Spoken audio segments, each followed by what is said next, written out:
Today we're going to look at what to do if the primary monitor on the ProPresenter computer is not turning on. This happens sometimes when you come in and this monitor is just dark and nothing at all, and then the stage display monitor is acting as your primary.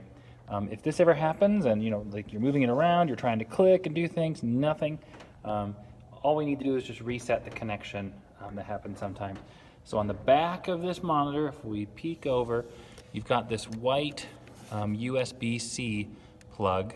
So this white plug here, if you just pull that out, get disconnected, and then you just get it back in there, slide it back in, it reconnects and kind of refreshes, and there we go. We're back in action.